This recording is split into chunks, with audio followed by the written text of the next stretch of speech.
आइए सुनते हैं मुंशी प्रेमचंद की कहानी ठाकुर का कुआं। जोखू ने लोटा मुंह से लगाया तो पानी में सख्त बदबू आई। गंगी से बोला, ये कैसा पानी है, मारे बास के पिया नहीं जाता, गला सूखा जा रहा है और तू सड़ा पानी पिलाई देती है। गंगी प्रतिदिन शाम पानी भर लिया करती थी। कुआं दूर था, बार बार जाना मुश्किल था। कल वो पानी लाई तो उसमें बू बिल्कुल न थी, आज पानी में बदबू कैसी। लोटा नाक से लगाया तो सचमुच बदबू थी। जरूर कोई जानवर कुएं में गिरकर मर गया होगा, मगर दूसरा पानी आवे कहाँ से। ठाकुर के कुएं पर कौन चढ़ने देगा। दूर से लोग डांट बताएंगे, साहू का कुआं गांव के उस सिरे पर है, परंतु वहां भी कौन पानी भरने देगा। कोई तीसरा कुआं गांव में है नहीं। जोखू कई दिन से बीमार है। कुछ देर तक तो प्यास रोके चुपचाप पड़ा रहा, फिर बोला, आज तो मारे प्यास के रहा नहीं जाता, ला थोड़ा पानी नाक बंद करके पी लूं। गंगी ने पानी ना दिया। खराब पानी से बीमारी बढ़ जाएगी इतना जानती थी, परंतु ये ना जानती थी कि पानी को उबाल देने से उसकी खराबी जाती रहती है। बोली, ये पानी कैसे पियोगे, ना जाने कौन जानवर मरा है, कुएं से मैं दूसरा पानी लाए देती हूँ। जोखू ने आश्चर्य से उसकी ओर देखा। पानी कहाँ से लाएगी? ठाकुर और साहू के दो कुएं तो हैं, क्या एक लोटा पानी भी ना भरने देंगे? हाथ पांव तुड़वा आएगी और कुछ ना होगा। बैठ चुपके से, ब्रह्म देवता आशीर्वाद देंगे, ठाकुर लाठी मारेंगे, साहू जी एक के 5 लेंगे। गरीबों का दर्द कौन समझता है। हम तो मर भी जाते हैं तो कोई द्वार पर झांकने नहीं आता, कंधा देना तो बड़ी बात है।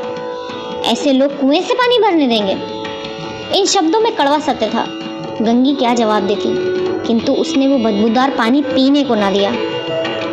रात के 9 बजे थे। थके मांदे मजूर तो सो चुके थे।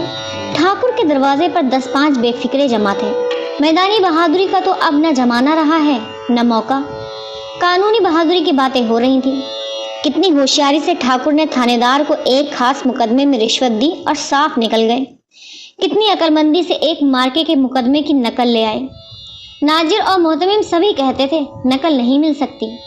कोई 50 मांगता, कोई 100। यहाँ बे पैसे कौड़ी नकल उड़ा दी। काम करने के ढंग चाहिए। इसी समय गंगी कुएं से पानी लेने पहुंची।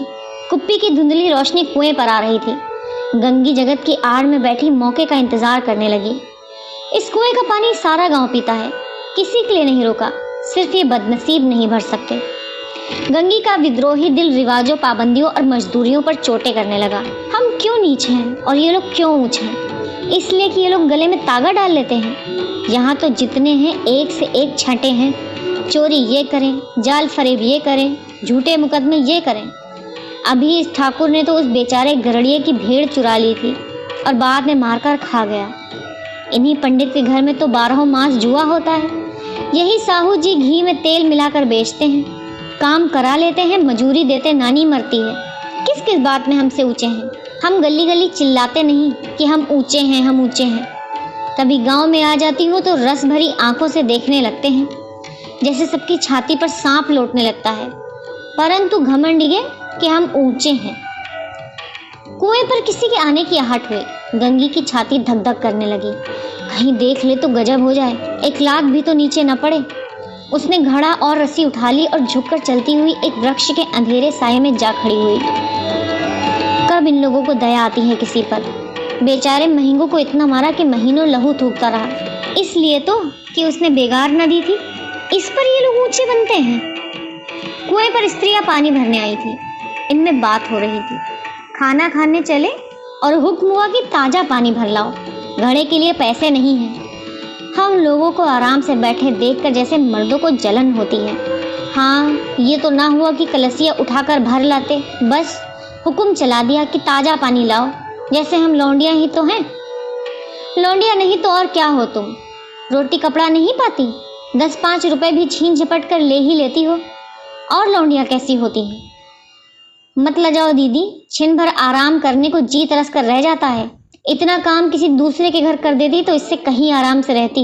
ऊपर से वो एहसान मानता, यहाँ काम करते करते मर जाओ, पर किसी का मुंह ही सीधा नहीं होता। दोनों पानी भरकर चली गईं तो गंगी वृक्ष की छाया से निकली और कुएं की जगत के पास आई। बेफिक्रे चले गए थे। ठाकुर भी दरवाज़ा बंद कर अंदर आंगन में सोने जा रहे थे। गंगी ने क्षणिक सुख की सांस ली। किसी तरह मैदान तो साफ हुआ। अमृत चुरा लाने के लिए जो राजकुमार किसी जमाने में गया था, वो भी शायद इतनी सावधानी के साथ और समझ बूझकर न गया हो। गंगी दबे पांव कुएं की जगत पर चढ़ी। विजय का ऐसा अनुभव उसे पहले कभी ना हुआ था। उसने रस्सी का फंदा घड़े में डाला, दाएं बाएं चौकन्नी दृष्टि से देखा, जैसे कोई सिपाही रात को शत्रु के किले में सुराग कर रहा हो। अगर इस समय वो पकड़ ली गई तो फिर उसके लिए माफ़ी या रियायत की रत्ती भर उम्मीद नहीं। अंत में देवताओं को याद करके उसने कलेजा मजबूत किया और घड़ा कुएं में डाल दिया। घड़े ने पानी में गोता लगाया, बहुत ही आहिस्ता, जरा भी आवाज़ ना हुई। गंगी ने 2-4 हाथ जल्दी जल्दी मारे। घड़ा कुएं के मुंह तक आ पहुंचा। कोई बड़ा शहरोज पहलवान भी इतनी तेजी से न खींच सकता था। गंगी झुकी कि घड़े को पकड़कर जगत पर रखे कि एकाएक ठाकुर साहब का दरवाजा खुल गया। शेर का मुंह भी इससे अधिक भयानक ना होगा। गंगी के हाथ से रस्सी छूट गई। रस्सी के साथ घड़ा धड़ाम से पानी में गिरा और कई क्षण तक पानी में हिलकोरे की आवाज़ें सुनाई देती रहीं। ठाकुर कौन है पुकारते हुए कुएं की तरफ आ रहे थे और गंगी जगत से कूदकर भागी जा रही थी। पहुंचकर देखा कि जोखू लोटा मुंह से लगाए वही मैला गंदा पानी पी रहा था। आप सुन रहे थे मुंशी प्रेमचंद की कहानी ठाकुर का कुआं।